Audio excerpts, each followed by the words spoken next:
This is the Lone Crater YouTube. We hope this video helps. In this video, I will explain how to put up a Walmart shower rod easily.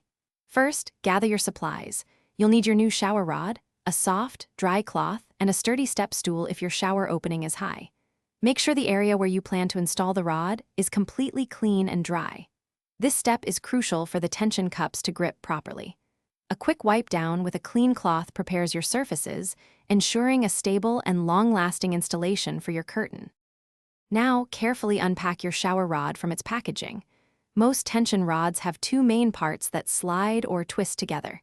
Gently extend the smaller tube from the larger one, following any arrow or instruction. Identify the locking or tensioning mechanism. It's usually a simple twist, a push button, or a spring-loaded system. Understand how it works, as this will be key for securing the rod in place later. Next, decide on the perfect height for your shower rod. A good rule of thumb is to place it about 5 to 7 inches above your shower curtain.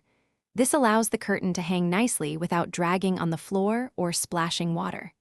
Use a small spirit level to ensure your rod will be perfectly straight. Also, try to position the rod ends on a smooth, flat wall surface, avoiding uneven tiles or grout lines for the strongest hold. Now it's time to mount the rod securely. Extend the rod about 1/2 to 1 inch wider than your shower opening. Hold one end firmly against the wall where you want it to sit.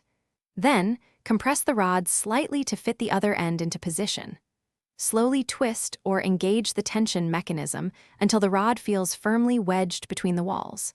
It should be snug, but not so tight that it damages your wall. Thanks for watching. Consider subscribing if we helped you.